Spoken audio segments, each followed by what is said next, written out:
Hello and welcome to another S'more RV fun how-to. Today we're going to teach you how to diagnose if your heating element is screwing up your Norcold fridge. So I have a Jayco J-Flight 32B HDS. She's a beautiful rig, but 6 years in we're getting all kind of problems. Went on a long road trip, came back, fridge was not firing up when we were on electric. Worked perfectly fine on gas, on electric getting all kind of issues.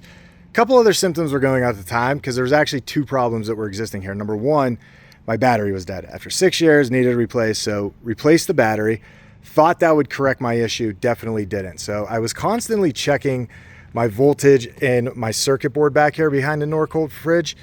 But even that was kind of giving me mixed signals because before I did the battery, it wasn't giving me the right voltage. So I thought immediately it was a circuit board, bought a new one, put that one in, getting the exact same reading. So, okay.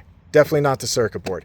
Now to test your DC, which is what you need to do, your 12 volt coming in, it's this blue wire. I don't know if they're all blue, but it was the last one and it's even marked here with a 12V DC. So 12 volt coming in. So if this wire is getting voltage, then you know it's probably your circuit board.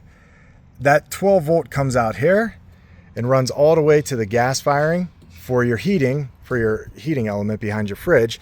So I wasn't getting enough voltage here. That was telling me maybe it's my circuit board. When I replaced it, same thing was happening. I just wasn't getting enough voltage to come to this. Replaced the battery, come out of that, and now I'm getting the same error inside. So I thought, you know what? Let me check the heating element. I diagnosed that early on and thought, okay, it's the heating element. So I had an extra one, I bought one. And I actually came in and your heating element plugs right in here. This is where your 110 comes in.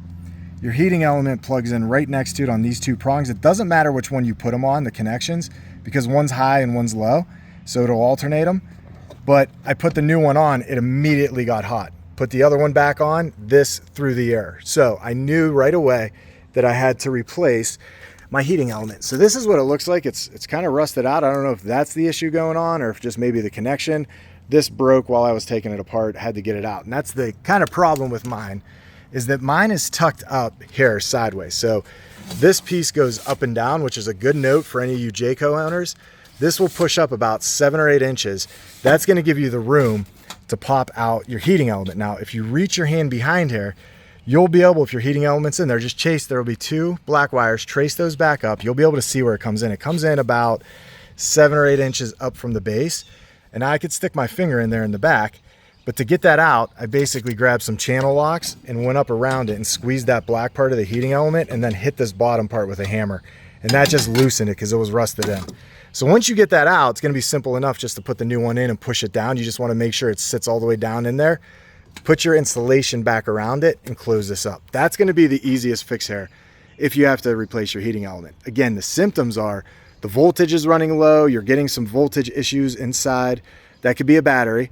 But once you replace that, then if you're still not getting this to work on electric, it's definitely going to be probably your heating element. I don't want to say definitely because it could be a number of things back here. But my best advice to you is get back here, open up Google Gemini with the video on and start talking about what you're looking at. You will figure out what everything back here does. I now know what every single wire back here does just by engaging with AI and Gemini to do that. So hope this video helps you. I know I didn't really show doing anything.